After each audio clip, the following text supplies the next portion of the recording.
জামাত ইসলামের ভাইরা কি সংগ্রামটাই যে করলেন। সাইদি সাহেবের মতো একজন বড় আলেমকে আপনার সাইদি সাহেব তৈরি করতে পারবেন? গোটা বাংলাদেশ মিলে একজন তৈরি করেন তো দেখি। এই লোকটাকে যে জেলখানায় পচায় মারলো, শেষে ইঞ্জেকশন পুশ করে মেরে ফেলে দিল, কিছুই করতে পারলো না। বড় বড় নেতাকে একবার প্রকাশ্যে ঝোলায় শেষ করে দিল। কই আপনাদের নাকি হাজার হাজার লাখ লাখ কোটি কোটি কর্মী আছে প্রশিক্ষিত, আসলে তো ধরতে পারলেন না। আছে না, আমার তো এই মন্ত্রিত্ব দরকার নাই, আপনারা একটু কিছু করেন আমরা দেখি। এই তাওহীদ আর মানহাজের দাওয়াত নূহ আলাইহিস সালাম দিয়েছে ৯৫০ বছর, আমাদের লাগবে ৯০০০ বছর। মুহাম্মদ সাল্লাল্লাহু আলাইহি সাল্লাম শ্রেষ্ঠ নবী, শ্রেষ্ঠ রাসূল, শ্রেষ্ঠ মানুষ, শ্রেষ্ঠ দায়ী, শ্রেষ্ঠ অর্থনীতিবিদ, শ্রেষ্ঠ রাষ্ট্রবিজ্ঞানী, শ্রেষ্ঠ সেনানায়ক, শ্রেষ্ঠ ব্যক্তিত্ব। শুধু তাওহীদের দাওয়াত দিয়েছেন ১৩টা বছর, শুধু তাওহীদ আর মানহাজের দাওয়াত দিয়েছেন ১৩ বছর। আমাদের লাগতে পারে ১৩,০০০ বছর। ঠিক এতদিনই দিব, আপনি পারলে ঠেকান, কিন্তু আসলের তলে যাব না ইনশাআল্লাহ। ঠিক কথা বুঝতে পারলেন? আমি আরো দুইটা কথা বলেছি, আপনাদের শুনলে খারাপ লাগবে, আমি ওই পর্যন্ত যাব না। সমস্যাটা কোন জায়গায়? ফ্রেশ যদি হয়, ফ্রেশ যদি হয়। আপনাদের কি মনে আছে সাধনপুরে বক্তব্য দেশ হয়, আমার বক্তব্য এক পর্যায়ে বন্ধ করে দিয়েছিলেন, মনে আছে? ওই মুজাফফর এখনো এরকমই আছে, মরা পর্যন্ত থাকবো ইনশাআল্লাহ। ইনশাআল্লাহ বাংলাদেশে না পৃথিবীতে আহলে হাদিসদের বন্ধু কেউ নাই, একমাত্র আল্লাহ, একমাত্র আল্লাহ। ওই হিসাব করে কোনো লাভ নাই, কিন্তু যেটা নিয়ে যাব ফ্রেশ। আপনি কি জানেন দেশ ছেড়ে হিজরত করা যায়? থাকতে পারলাম না, হিজরত করলাম। এরশাদের মতন ঠেলায় পড়ে বলতে পারেন আমি রাজনীতি থেকে অবসর নিলাম, কিন্তু ঈমান থেকে যে অবসর নেওয়া যায় না, ঈমান থেকে তো হিজরত করা যায় না। বুঝেননি মনে হয় কথা, তাই না? হিজরত করা যায়? ঈমান থেকে হিজরত করা যায় না, না না। একজন মানুষকে ফাঁসি যদি দেওয়া হয় ১০০০ বার, ঈমান থেকে হিজরত করতে পারবেন? আপনি দেশ থেকে হিজরত করেন, এখানে থাকতে পারলেন না, দিল্লি চলে যান, একবারে খুব সুন্দর করে আদর করে রাখবে আপনাকে। আপনি এখানে থাকতে পারলেন না, লন্ডন চলে যান, বেলজিয়াম চলে যান, যায়নি সবাই? কিন্তু ঈমান ছেড়ে যেতে পারবেন আপনি? এটাই হলো আহলে হাদিসদের সমস্যা, আর অন্য কোনো সমস্যা নাই। আল্লাহ রাব্বুল আলামিন বলছেন ইয়াকুলুনা নুমিনু বিবাদিন ওয়া নাকফুরু বিবাদ ওয়া ইউরিদুনা আন ইয়াত্তাখিযু বাইনা যালিকা সাবিলা। আল্লাহ কি বলছেন শোনো, ওরা বলবে কি জানো, এখান থেকে কিছু নি, অর্থাৎ শরীয়ত কিছু মানি আর কিছুটা কাটছাট করি, আর এই দুইটা মিলে সুন্দর একটা পথ তৈরি করি, যেন বাংলাদেশটা আমেরিকা বানানো যায়। এই যে আল্লাহর কথার সাথে কি মিলছে? এখন মিলে না, মনে হয় মিলে না, তাই না? কিছু ইসলামের নিব আর কিছু কি, হ্যাঁ? ও না না, বুঝেননি এখনো। মন্দিরেও যাব, মসজিদেও যাব, তাই না?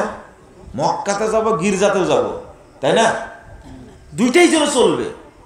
দুইটাই কি? এক হুজুর যে সুন্দর করে গীতা পাঠ করছে মন্দিরে গিয়ে, আপনারা মনে দেখেননি, তাই না? না, আপনারা খুব সাধু, কেউ ভিডিও দেখেন না, ফেসবুক কারো নেই, তাই না? সবাই সাধু। তো আপনি একটু চিন্তা করেন, এই কাজটা আপনি পারবেন? বলেন পারবেন? পারবেন না, এটা পারবেন না। আল্লাহ বলছেন এখান থেকে কিছু নেব, এখান থেকে কিছু নেব, এদের দাবি। তবে তোমরা শুনে রাখো, উলাইকা হুমুল কাফিরুনা হাক্কা, এরাই হলো অরিজিনাল কাফের। হলো এবার অরিজিনাল, নির্ভেজাল, তাজা টাটকা কাফের। আল্লাহ বলছেন উলাইকা হুমুল কাফিরুনা হাক্কা, ইসলামের সাথে মিশ্রণ চলবে না, কোন থিওরির মিশ্রণ চলবে না, মানলে একটাকেই মানতে হবে, অত সহজ না। আবার ক্ষমতার কথা বলেন, তাই না? আকীদার বক্তব্য দিতে গেলে আপনারা যেটা মনে করেছিলেন ওইটা না, কিন্তু আকীদা আপনারা মনে করছেন। আমরা একটা জিনিস বুঝাতে পারছি না আপনাদেরকে, কেন মিশ্রণ করা লাগবে। আপনার জায়গায় দাঁড়িয়ে থাকেন। মুহাম্মদুর রাসূলুল্লাহ সাল্লাল্লাহু আলাইহি ওয়াসাল্লাম কয়জন ছিলেন? একজন। আবু জাহেলের সাথে আপোষ করেছে? তারা চেষ্টা করেনি আপোষ করানোর জন্য? বর্তমানে কয়জন আছে বাংলাদেশে সরকার? না, 21 জন।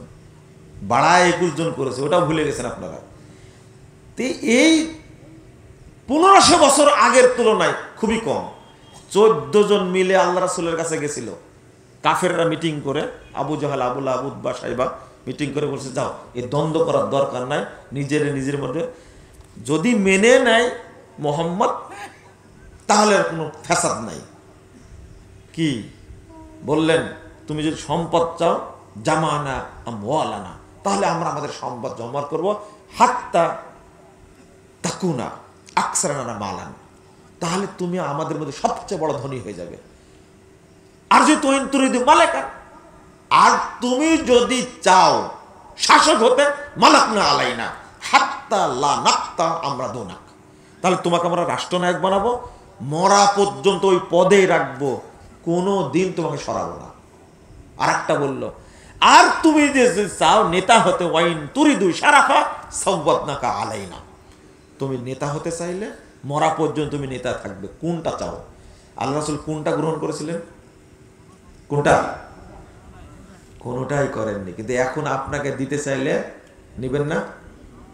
বুঝেন, বুঝেন, ভালো করে বুঝেন। আল্লাহর নবী ক্ষমতা দেওয়ার পর নিলেন না কেন? ও, ওই সময় নিলে খুব ভালো হতো। রাষ্ট্রপতি হতেন মুহাম্মদ সাল্লাল্লাহু আলাইহি ওয়াসাল্লাম, আর প্রধানমন্ত্রী হতেন আবু জাহেল, খুব সুন্দর হতো না? আর ধর্মমন্ত্রী হতেন আবু বকর, চলতো না? একটা খুব সুন্দর রাষ্ট্র ব্যবস্থা হতো। কি ভালো হতো না? আর অর্থমন্ত্রী হতেন উবাই ইবনে খালফ, আর স্বরাষ্ট্রমন্ত্রী হতো কে? কে?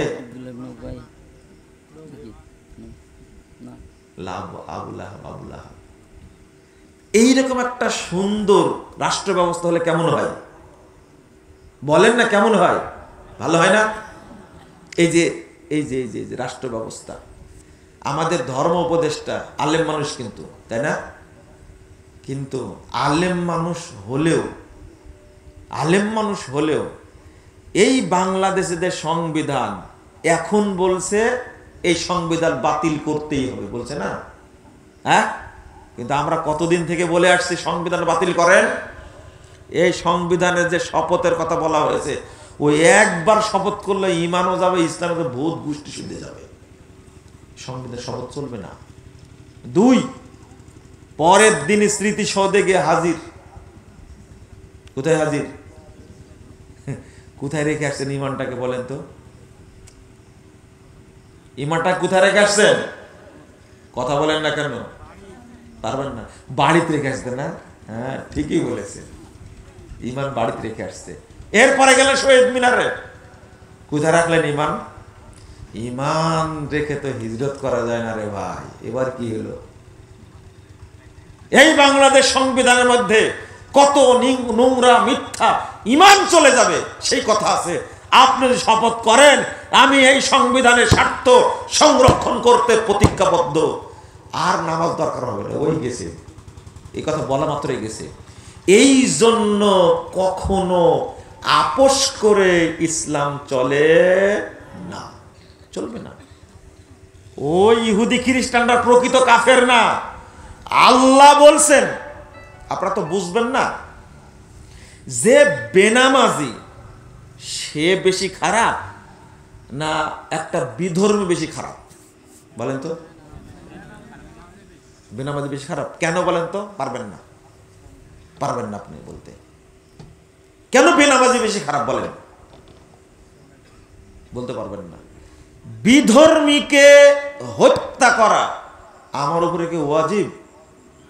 বিধর্মী কি মুরতাদ না, কিন্তু এই দুই পায়া জানোয়ারটা হলো মুরতাদ, ওকে হত্যা করা ফরজ, মুসলিম শাসক তাকে হত্যা করবে বেনামাজি।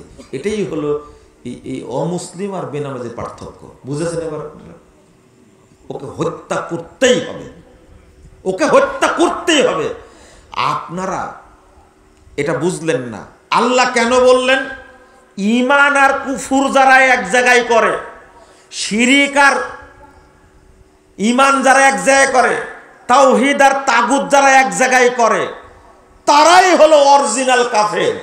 উলাইকা হুমুল কাফিরুন হাক্কা। ওই বিধর্মীরা অরিজিনাল কাফের না। যারা ঈমান আর কুফরকে এক জায়গায় করে, তাওহীদ আর তাগুতকে যারা এক জায়গায় করে, আল্লাহ বলছেন এরাই হলো অরিজিনাল কাফের, এরাই হলো নির্ভেজাল কাফের, এরাই হলো প্রকৃত কাফের। আপনি বুঝেননি মনে এখন পর্যন্ত, বুঝতে সময় লাগবে। অন্তত একটা কথা বুঝলেন এখন আপনারা, যে ঈমানের সাথে কোনো কিছু মিশ্রণ করা যাবে না। বুঝেছেন? এটা যদি না করতে পারেন, আপনি ঈমানকে যদি সংরক্ষণ না করতে পারেন, কোনো লাভ হবে না, কোনো লাভ হবে না। স্বতন্ত্র, একবার স্বতন্ত্র কাকে বলে? সবাই ভুল ধরলো, যেহেতু গণ অভ্যুত্থানের সরকার, এই রাষ্ট্রপতির কাছে শপথ নেওয়া যাবে না, সংবিধানে শপথ নেওয়া যাবে না, শপথ নিজেরা করবে। এই কথা আমিও বলেছিলাম, এই শপথ চলবে না। আজকে বুঝছে এই শপথটা করা ঠিক হয়নি। কেন ঠিক হয়নি? এটা তো কোন সংবিধান মেনে গণ অভ্যুত্থান হয়েছে কি? কোন সংবিধান মেনে হয়নি। কেন হবে এটা? আপনি জায়েজ বলতে পারেন, কিন্তু মুমিন যে জায়েজ বলতে পারে না। আল্লাহু আকবার। কিভাবে? অথচ মক্কায় মেনে নিলেন না যে নবী মুহাম্মদ সাল্লাল্লাহু আলাইহি সাল্লাম, সেই নবী যখন মদিনায় গেলেন তিনি রাষ্ট্রনায়ক হলেন না? হ্যাঁ, কেন? স্বতন্ত্র, একবারে কোনো আপোষ চলবে না, ফ্রেশ ইসলাম নাজিল হয়েছে, ইসলামই চলবে। আল্লাহ বলছেন ওয়াল্লাযী আরসালা রাসূলাহু বিল হুদা ওয়া দীনিল হক লিইয়ুযহিরাহু আলা দ্বীনি কুল্লি। 9 নম্বর আয়াত সূরা সফ। আল্লাহ পাঠাইছেন নবীকে যত মতবাদ প্রচলিত আছে, যত ধর্ম প্রচলিত আছে, সবগুলোর উপরে ইসলামকে প্রতিষ্ঠিত করার জন্য, বিজয়ী করার জন্য, আপোষ করার জন্য। কিভাবে আপোষ করবেন আপনি? আপোষের সুযোগ নাই। শিরিক করলে, তাবিজ দিলে ঈমান কি চলে যায়? চলে যায় না? ঈমান চলে যায়। আচ্ছা, তাবিজটা এই বক্তব্য তো আপনারা জানেনই। মহিলারা সবাই তাবিজে বিশ্বাসী, তাই না? বিশেষ করে যারা বুড়ি আছে বাড়িতে, বুড়ি ছিলেন, দাদি আর নানি, এরা হলো এক একটা শিরিকের ফ্যাক্টরি। কিসের ফ্যাক্টরি? শিরিকের ফ্যাক্টরি একটা। মানে আপনি না বুঝলেও ওরা যে এত জানে এই বুড়িগুলো, আপনি কিছুই জানেন না তুলনায়। ওরা জানে যে শনিবার আর মঙ্গলবার বাঁশ কাটতে হয় না, এই ফতো ওরা জানে। ভাদ্র মাসে কাঁথা সেলাই করতে হয় না, না বিয়ে করতে হয় না, আর বৈশাখ মাসে কাঁথা সেলাই করতে হয় না। ও এত ফতোয়া জানে, আপনাকে ফতোয়া দিয়ে ঢেকে ফেলে দেবে, একবার ঢেকে ফেলবে। এত ফতোয়া জানে এই মুরব্বী, এই বুড়ি। অথচ ইসলামের কিছুই জানে না। ও নাতনির বিয়ের ডেট করেছে আগামী সপ্তাহ মঙ্গলবারে। তো বুড়ি জিজ্ঞেস করেছে, তুই কি শিখলি এতদিন যাবত? বেটা কি শিখলি এতদিন যাবত? মঙ্গলবারে বিয়ের ডেট হয়, মঙ্গলবারে বিয়ে হলে বিয়েটা ভেঙে যায়।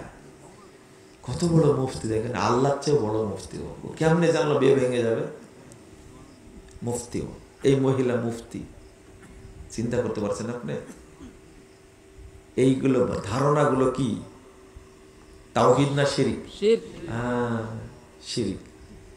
আর আপনাকে যদি ও জমা কলা খেতে দেখে, দিবে এক ধমক, বলবে যে দমকলা তুমি খাচ্ছ কেন? আপনিও কেমন ব্যাকুপ, লন্ডাঙ্গা বাজারে আপনি খাচ্ছেন জমা কলা আর মনে মনে ভাবছেন আব্দুল্লাহর মা যদি দেখতে পেত একটা ধাতানি দিত। বলেন তো আপনার ইমান আছে কিনা? হ্যাঁ, ও আপনারও নাই, তাই না? আপনি যখন বাড়িতে খাচ্ছেন তখন আপনার ওয়াইফ দিবে ধমক, ও দাদাক দাও না, ও দাদা খাক। কেন? জমা কলা খাবে সব বুড়ারা, কারণ এদের হায়েস বন্ধ হয়ে গেছে, বাচ্চা কাচ্চা হওয়ার সম্ভাবনা নাই। জোড়া কলা ওরাই খাবে। আপনারা কি বলেন এই এলাকায়? জামা কলা। হ্যাঁ, কি পাওয়ার জামা কলা, চিন্তা করতে পারছেন? হ্যাঁ, অথচ যে মহিলার বাচ্চা হচ্ছে না, ও গু গোবর থেকে শুরু করে যত পবিত্র অপবিত্র খাবার আছে সব খাইছে, এরপরেও হয়নি। আর আপনার বিশ্বাস জমা কলা খালে ডবল বের হবে। এটা হলো জমা কলার পাওয়ার। পাওয়ার, এই পাওয়ারটা কে দিল? নাউজুবিল্লাহ। এই হলো ধর্মে বিশ্বাস। আর দোকানদাররা পাগল, জামা কলার দাম কিন্তু সমাজে নাই, কিন্তু পাওয়ার খুব বেশি। বিক্রি যখন করছে দোকানদারও পাগল, ও দুইটাকে একটা ধরে। আর আমার সাথে এক ছেলে ঘুরে বেড়ায়, এই দুষ্টুটা ওই ঘুরে ঘুরে দুইটা বেলে একটা কিনবে। বুঝেননি কথা? মানে দুইটা কিনবে একটার দামে। চিন্তা করতে, দোকানদারও পাগল, আপনারাও ছাগল, মহিলারাও গাধা, সব একরকম হয়ে গেছে সমাজে। বুঝতে পারলেন? তওবা তওবা তওবা, আস্তাগফিরুল্লাহ। দাদা হজে যাচ্ছে বা শ্বশুর হজে যাচ্ছে, বাচ্চা হয় না 3-4 বছর যাবত। তো বৌমা বলছে যে আব্বাজান মক্কা থেকে মরিয়ম ফুল নিয়ে আসেন।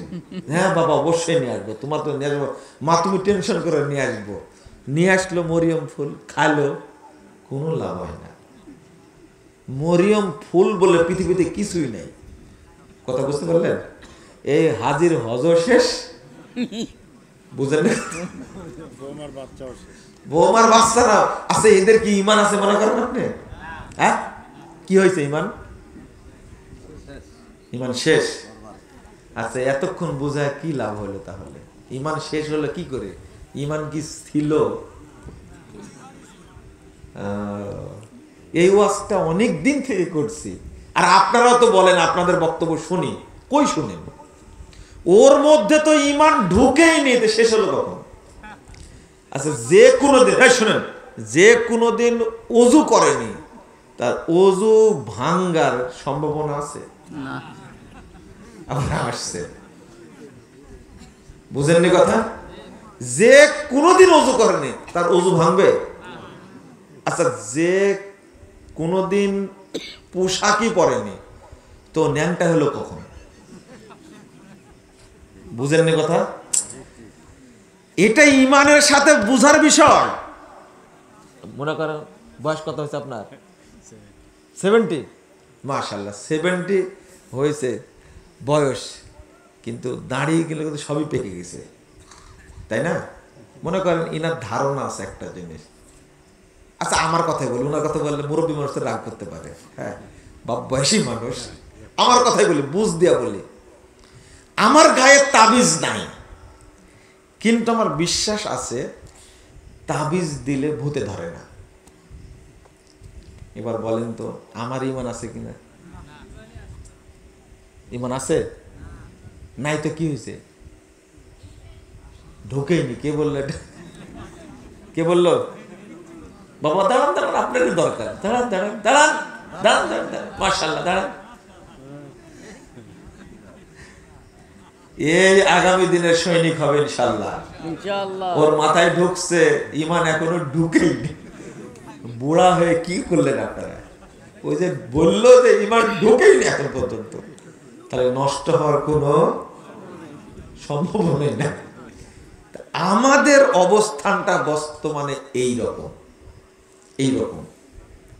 সামান্য ধারণা আছে যে তাবিজ দিলে দাঁতের ব্যথা ভালো হয়ে যায়। এইটা আমি ঝুলাইনি, তাবিজ বাধা নাই, কিন্তু আমার বিশ্বাস আছে। আমার বয়স এখন 70, বলেন তো আমার মধ্যে ঈমান ঢুকেছে কি? আচ্ছা, ঈমান কি আপনার মতো ছেঁচড়া, আপনার মতো বোকা? ঈমান হলো মর্যাদাবান, ঈমান খুব সম্মানী জিনিস। আপনার বাড়ির উপর দেওয়া যায়নি ঈমান।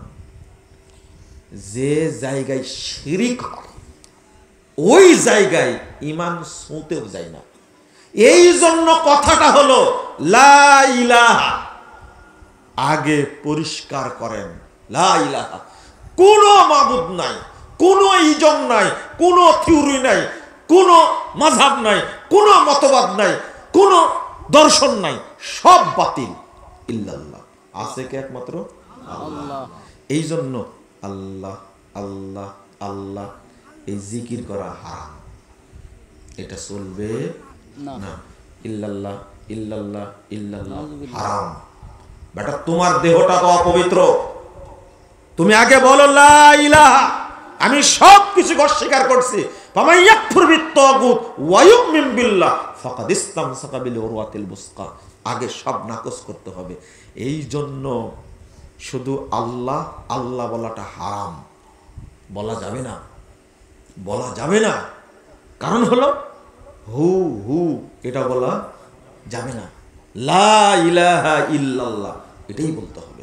আগে সব অস্বীকার করতে হবে। এই অপবিত্র অপবিত্র আবর্জনা, এই শিরিক কুফর তাগুতের মধ্যে আল্লাহর নাম উচ্চারণ করলে পাপ হবে। বুঝলেন না মনে কথা, তাই না? 17,454 নম্বর হাদিস মুসনাদ আহমদের মধ্যে এসেছে, রাসূল সাল্লাল্লাহু আলাইহি ওয়াসাল্লামের কাছে 10 জন একটা জামাত গেছে, 9 জনকে কালেমা পড়ালেন, বায়াত নিলেন, একজনকে নিলেন না। তারা বলল 9 জনের বায়াত নিয়ে একজনকে কাট করে রেখে দিলেন কেন? আল্লাহ রাসূল বলছেন ইন্না আলাইহি তামিমা, শোনো তাদের ভিতরে কি আছে? তার শরীরে তাবিজ বাঁধা আছে। এটাকে আল্লাহ রাসূল জানতেন? জানতেন? এটা কে জানাইছে বলেন তো দেখি? জিবরিল। হ্যাঁ, আল্লাহ জানাই দিছে। ফাদ খালাই বিয়াদিহি, ফাদ খালাই ইয়াদাহু, তার হাতটা শরীরের মধ্যে ঢুকায়া ফাকাতাহু, ছেড়ে ফেলে দিল। ফাবায়াহুন নবী সাল্লাল্লাহু আলাইহি ওয়াসাল্লাম, আল্লাহ নবী তার বায়াত নিলেন। এইটা বুঝলেই আপনার কাছে স্পষ্ট হবে। এখন এক হুজুরের কথা হলো, আল্লাহ নবী কি এত কড়া ছিলেন? তখন মুসলমানই ছিল না। আল্লাহ নবী তো বলতে পারতেন যে এই কালেমাটা পড়ো, আর তোমার দেহের মধ্যে তাবিজ আছে ওইটা কি ছিঁড়ে ফেলো। কালেমাটা পড়ানোর পরে তো বলতে পারতেন তাবিজটা, কাট করে রেখে দিলেন কেন? বুঝেন না মনে হয় কথাটা? ওরা আসছে দূর থেকে পায়ে হেঁটে, ক্ষুধার্ত মানুষ, ইসলামকে ভালোবাসে, নবীকে ভালোবাসে, আল্লাহকে ভালোবাসে, কোরআনকে ভালোবাসে, কিন্তু 9 জনের শুধু কি পড়ালেন? কালেমা পড়ালেন, বায়াত নিলেন, একজনে নিলেন না। তার প্রশ্ন, এই হুজুরের প্রশ্ন হলো, এত কঠিন না আল্লাহ রাসূল? আপনার বুঝতেই ভুল হয়েছে। বায়াতটা নিয়ে তারপরে আল্লাহ নবী বলবেন যে তোমার ভিতরে একটা তাবিজ আছে, খুলে ফেলো, তাহলে ঝামেলা শেষ। কিন্তু তাকে কাট করে রেখে দিবে। আপনাদের কি মনে হয় বলেন তো দেখি? কাট করে রেখে দিয়েছিল কিনা? হ্যাঁ, হাদিস কি বলে? সাহাবীরা ক্বালু বায়াতা তিসআতান ওয়া আমসাকা হাযা, আপনি একে বাদ দিলেন আর 9 জনকে নিলেন কেন? বুঝেছেন কথা? তখন বলছে দেহে কি আছে? তাবিজ বাঁধা আছে। আল্লাহ খবর দিয়ে দিয়েছে ওকে কালেমা পড়ানো যাবে না। তাবিজ থাকলে কালেমা পড়তে পারবে না। আশহাদু আল্লা ইলাহা ইল্লাল্লাহ ওয়াহদাহু লা শারীকা লাহু ওয়া আশহাদু আন্না মুহাম্মাদান আবদুহু ওয়া রাসূলুহু, এই কথা বলার অধিকার রাখে না তাবিজ থাকার কারণে।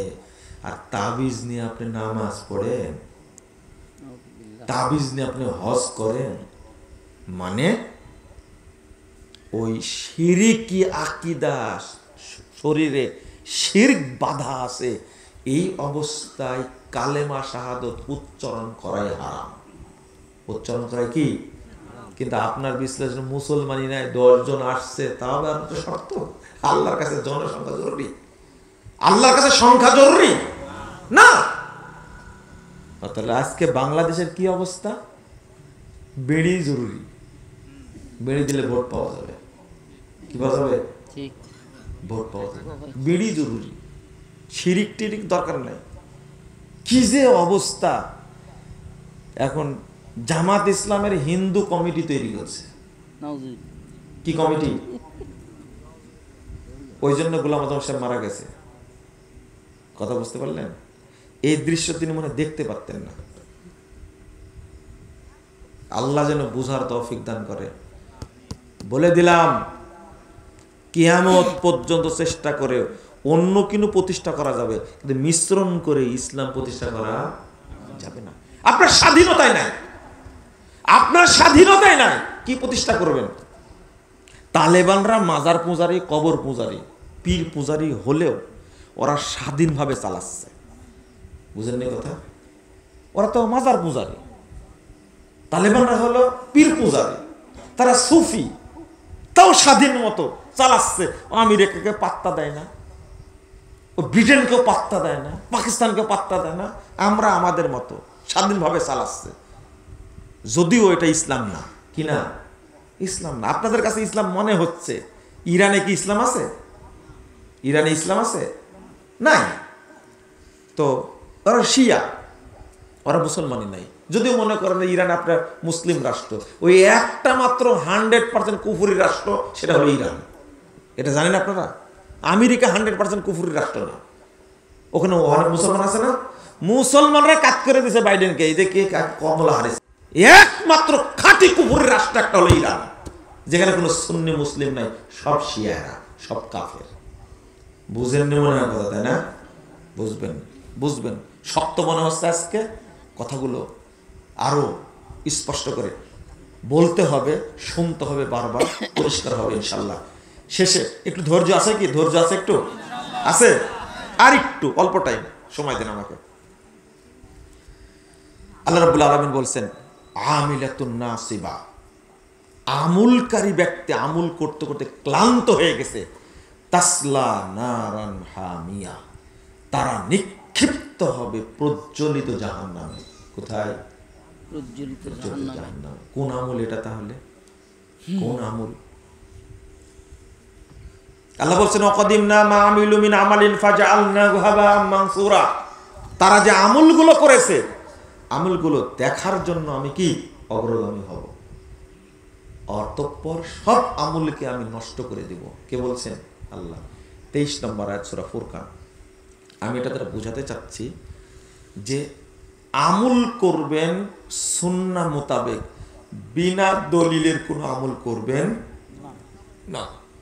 1718 নম্বর হাদিস, সহিহ মুসলিম এসেছে। আল্লাহ রাসূল বলছেন, মান আমিলা আমালান লাইসা আলাইহি আমরুনা ফাহুয়া রাদ, বাতিল। কেউ যদি এমন আমল করে যে আমল করার নির্দেশ আমরা দেইনি, আমাদের পক্ষতে নেই, ফাহুয়া রাদ, সেটা হলো কি? বাতিল, প্রত্যাখ্যাত, ওই আমল চলবে না। আমি মাঝখানে একটু সালাতের উদাহরণ দিতে গিয়ে কয়েকটা উদাহরণ দিয়েছিলাম। আমাদের সালাতগুলো বাতিল হওয়ার কারণ হলো সালাতের মধ্যে বেদাতে পরিপূর্ণ। বেদাতে কি?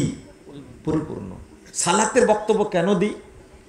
কারণ সালাত ঠিক হলে অন্য আমল অটো ঠিক হয়ে যাবে, অটো কবুল হয়ে যাবে। এই জন্য সালাতের বক্তব্য বেশি দিতে হবে, সালাতটাই বেশি আপনি প্রশিক্ষণ নেবেন। আপনি সালাতের মধ্যে ঢুকছেন যখন, দেখেন কত বেদাত করেন।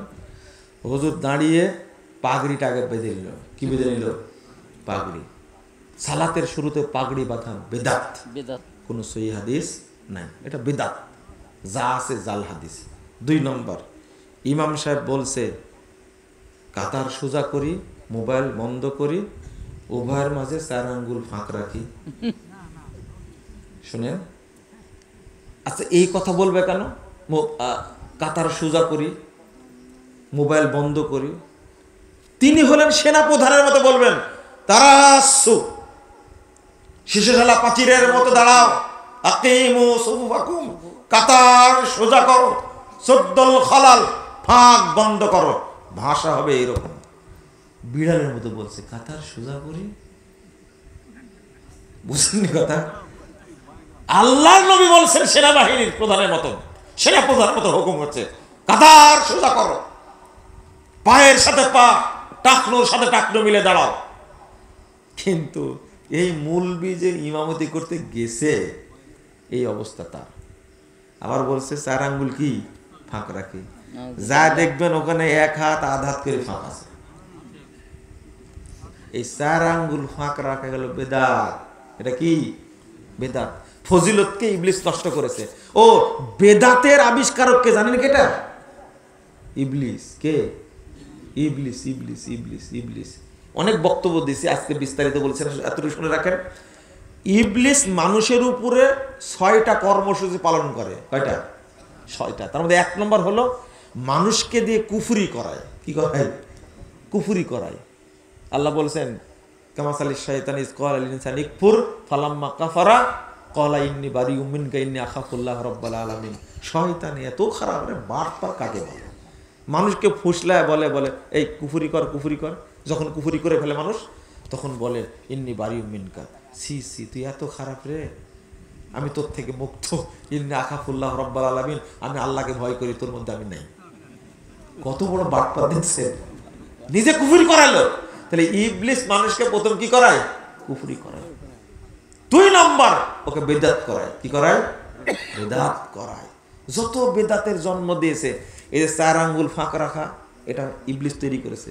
আর এটার প্রচার করেছে হলো ইবলিসের বেতনভুক্ত নিয়োগকৃত এজেন্ট যারা, আলেম রাঙের মুলবি নামের যারা আছে না, এরাই হলো ইবলিসের এজেন্ট।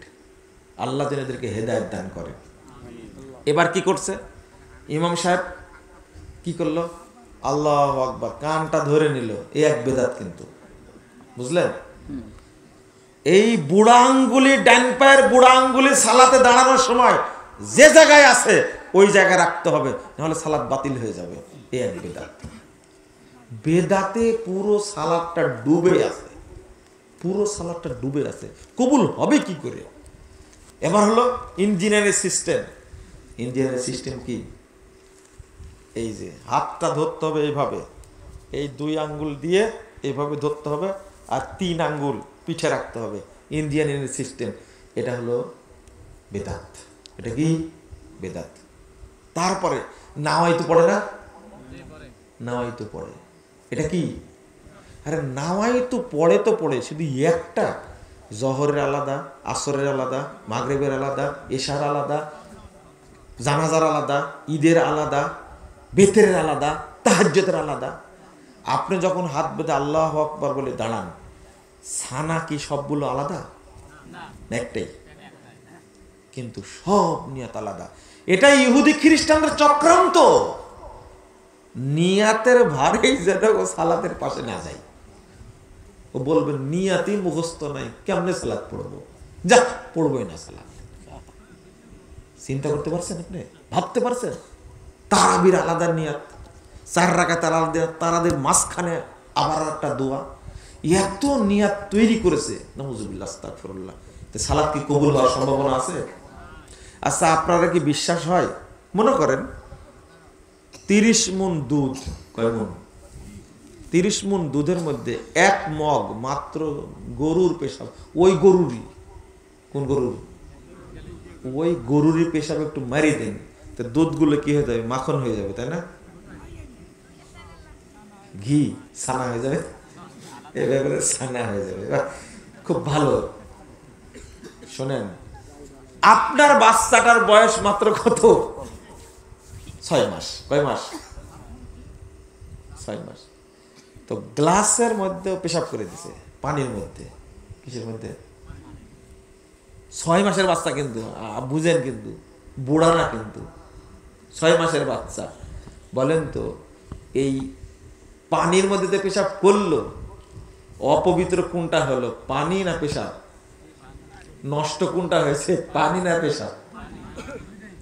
দুইটাই। পানিও নষ্ট হলো, পেশাবও নষ্ট হলো নাকি? ওই যে বলছে দুইটাই। টাঙ্গাইয়ের এক মুরব্বী বলছিল যে দুইটাই ঠিক থাকবে, গ্লাসই নষ্ট হবে।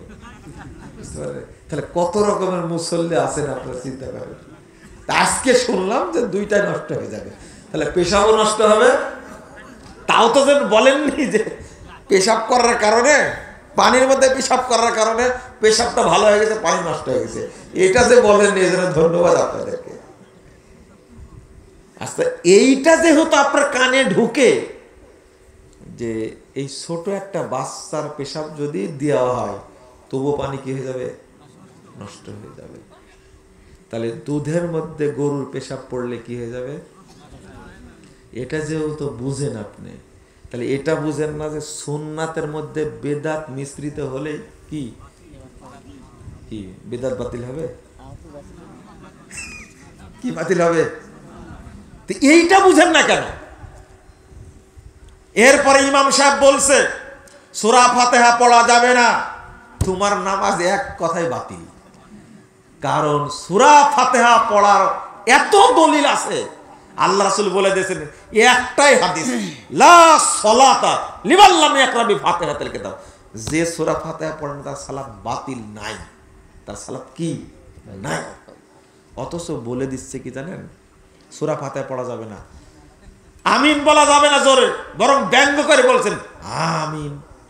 বুকে হাত বাঁধা যাবে না, বরং বুকে হাত আহলে হাদিসরা কিভাবে বাঁধে? এইভাবে বুকে হাত বাঁধে, তাই না? এইভাবে বাঁধে না আহলে হাদিসরা?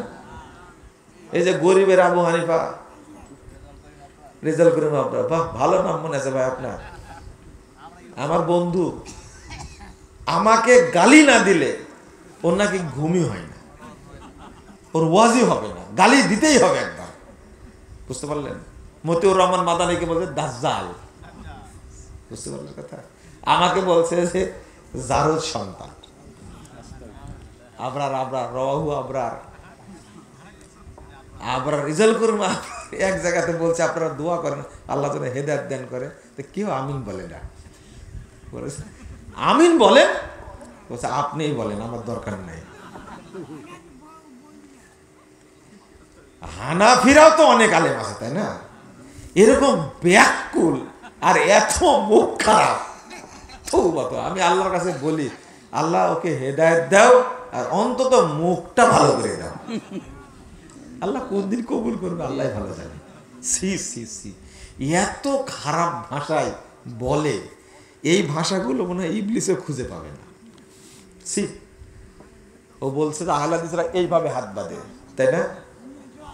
হাত বাঁধার হাদিসকে অস্বীকার করেছে, তোমার আর নামাজ পড়ার দরকার নাই।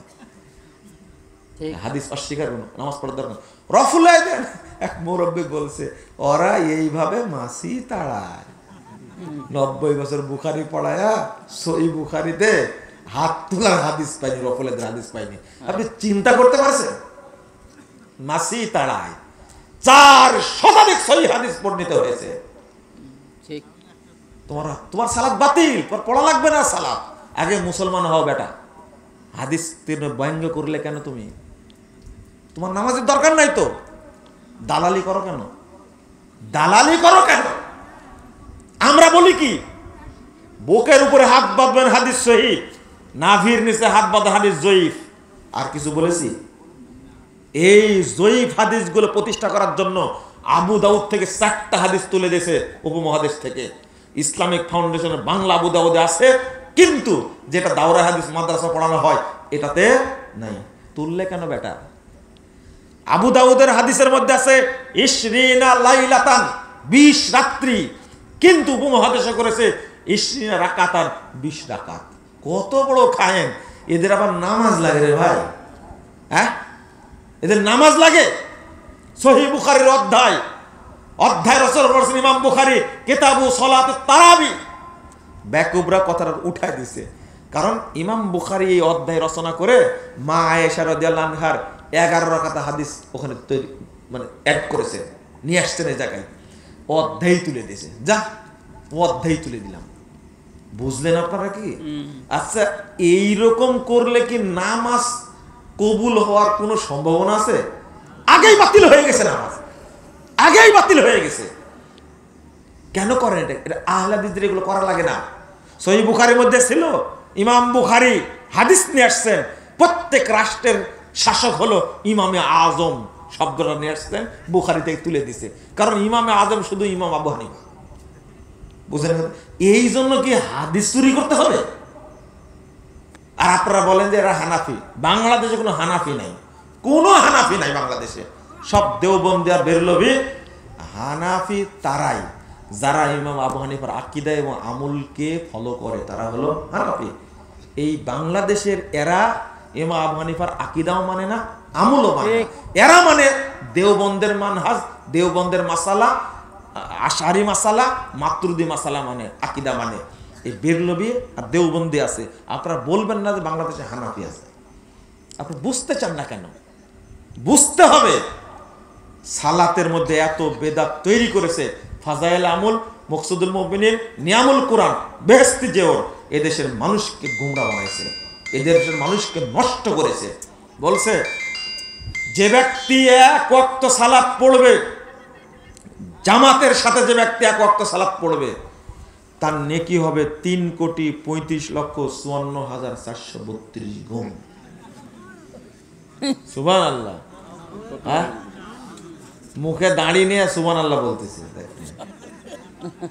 এটা কি কোরআন হাদিসের কথা? না না, এটা ভেজাল আমলের কথা। এটা কোন লেখলে কেন এটা? আচ্ছা, এইরকম ফজিলত লিখতে হলে কে বলতে পারেন? একমাত্র এটা মুহাম্মদ সাল্লাল্লাহু আলাইহি ওয়াসাল্লাম পারবে না কথা বলতে। এটা আল্লাহর পক্ষ থেকে আসতে হবে।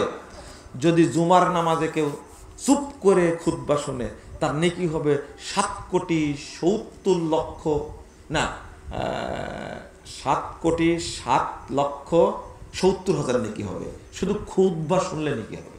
আর যে ব্যক্তি একবার সুবহানাল্লাহ বলবে, তার 49 কোটি নেকি হবে। কোটির কমে কোনো ফজিলতি নেই, ফজিলতি নেই। দলিল, দলিল কই?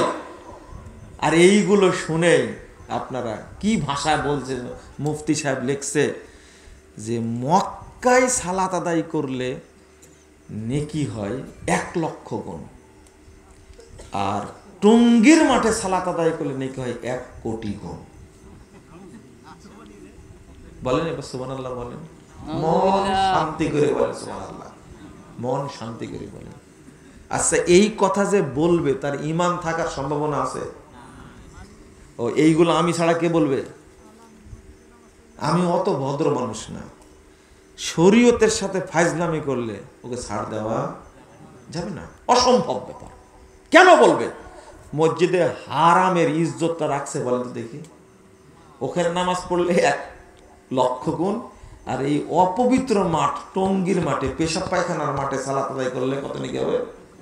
1 কোটি গুণ। ওর ঈমান আছে? এক প্রফেসরকে জিজ্ঞেস করছি, আপনি কি বিশ্বাস করেন, আপনি কি বিশ্বাস করেন যে 1 কোটি গুণ নেকি হবে? এই গবরখোর প্রফেসর বলছে যে আল্লাহ চাইলে তো দিতেও পারে। তওবা তওবা তওবা, তাবলীগ করতে যায় মাথা মুন্ডু সব নষ্ট হয়েছে। সি সি সি, এর কোনো ইজ্জত আছে? এই প্রফেসর বলল কি করে যে আল্লাহ চাইলে তো দিতেও পারে? এটা কি সহ্য করা যায় এগুলো? কিন্তু ঈমান নাই, খেয়াল করলো না। মক্কার উপরে কোন মসজিদকে, কোন স্থানকে প্রাধান্য দিতে যাওয়া যাবে? কেমনে বলে এই কথাটা? ও, এটা খাতির করা যাবে না, এটা বলতেই হবে। একবার সুবহানাল্লাহ বলে 49 কোটি নেকি হয়, কে বলেছে? আল্লাহর নবী বলেছেন, 223 নম্বর হাদিস সহিহ মুসলিম। কেউ যদি সুবহানাল্লাহ বলে, তাহলে 7টি আসমানে যত জায়গা আছে, 7টি জমিনে যত জায়গা আছে, সমস্ত জায়গার নেকিতে পূর্ণ হয়ে যাবে। সুবহানাল্লাহ। আচ্ছা, আপনার 49 কোটি নেকি দ্বারা নাটোর ভরবে? হ্যাঁ, হলুদ ঘরে ভরবে না, তাই না? হ্যাঁ, কাজের কাজ করেছে আব্দুল সাত্তার শেখ। হলুদ ঘর ভরানো মুশকিল হবে। কেমনে বললো?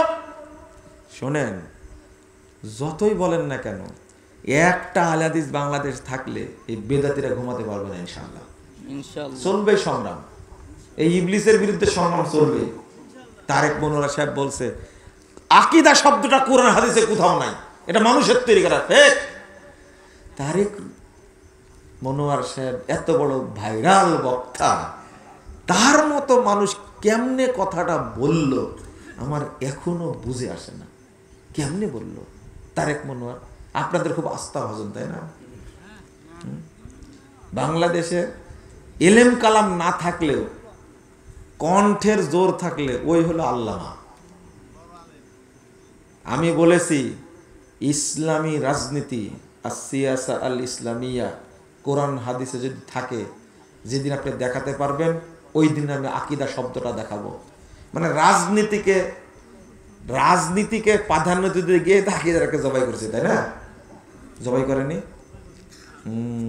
চলবে না, এই কথা বলা যাবে না। আপনি কেন বললেন এটা? আকীদার দাম নাই, এটা ক্ষমা চাইতে হবে, ক্ষমা চাইতে হবে। আল্লাহ যেন আমাদের বোঝার তৌফিক দান করেন, আমিন। সালাতটা শুদ্ধ করবেন তো ইনশাআল্লাহ? আকীদা শুদ্ধ করবেন? প্রশ্ন আবার করছেন, জালসার সালাতের আগে নাকি জানাজার সালাতের আগে বর্গি অন্তস্থ জটাও হয়ে গেছে জয়ন্তী শয়ের মতো। আচ্ছা, জানাজার সালাতের আগে কোনো বক্তব্য দেওয়া যাবে কি? না, বক্তব্য দেওয়া যাবে না।